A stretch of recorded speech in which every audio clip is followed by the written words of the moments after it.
Please welcome once again to our session today. Let us learn about uniform stroke rectangular distribution. So from the definition, let us consider a random variable x with a uniform distribution over the range, a random variable x with a uniform distribution over the range from A to P. This is our range. Then the fx, the function of x, is given by 1.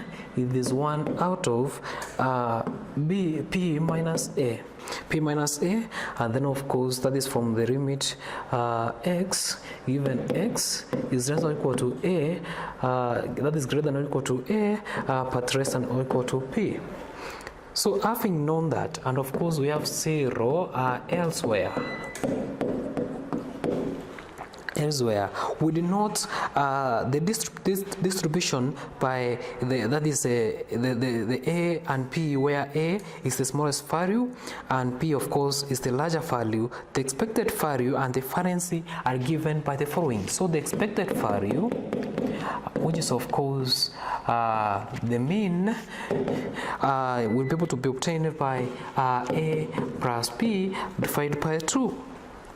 Yes, you just take this a, then plus p, and then of course you divide it by 2, and then of course that will give you the expected value, and of course the variance sigma squared will be able to be given by p minus a, of course squared, then divided by 12. This one will be able to give us the variance. And of course, the standard deviation will be able to be obtained is still actually the square root of sigma squared, which is given by sigma, which is p minus a out of the square root of 12. So this one will be able to give us the standard deviation. Let us take an example.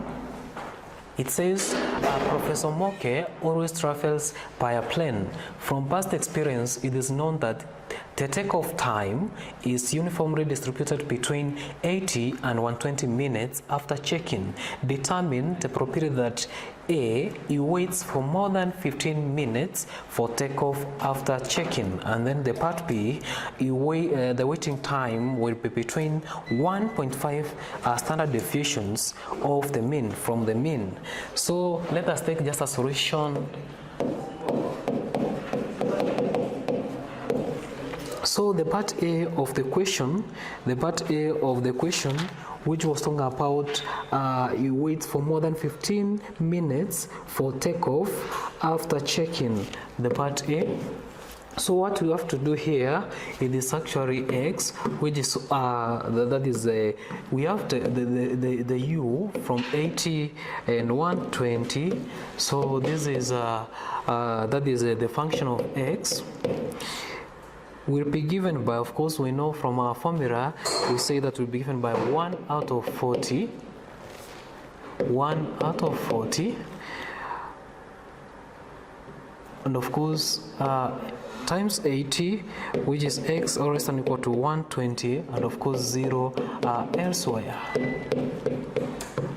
So coming now and finding this probability, the probability that x will be greater than 105, we now subtract the 15 minutes. You have to wait because the question was saying find the probability that you will wait for more than 15 minutes. So in more than 15 minutes, we just subtract it from the 120. We subtract from the 120. In case the question was asking you wait for less than 15 minutes, it means we have to add 80 plus 15. Now we subtract it from 120.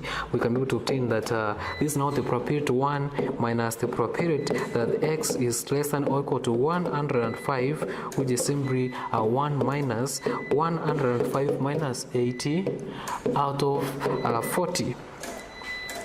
In working out this one, and therefore we can be able to obtain that it is giving us 3 out of 8. So now let us go to the part B of the question, which was saying the waiting time will be between 1.5 standard deviations of the mean. We know that the mean, that is the expected value of x, is given by a plus b out of 2. So, and of course we know that it is 80, the limits now, plus 120 out of 2, that is 200 out of 2 is 100. So it is it was talking about 1.5 standard deviations from the mean. So if the mean is 100, we don't know if to this side it can even be to this right side or to the negative side. So it is 1.5 standard deviations, 1.5 standard deviations. So subtracting 100 minus 1.5, it is giving us 98.5, and of course adding it will be able to give us 101.5. So we are finding the waiting time will be between 1.5 standard deviations. So in the simplified symbol, it is now 101.5 minus 98.5. Then of course we divide it by negative 12, because we are aware of the formula that we are supposed to use here from our definitions. From here, the standard deviation is being given by this. This is the formula, and therefore what we have to do is divide by the root of 12, and this is what we can be able to obtain in such a way. Please, thank you so much for watching. I hope I've made it simple. Please remember to subscribe to the channel.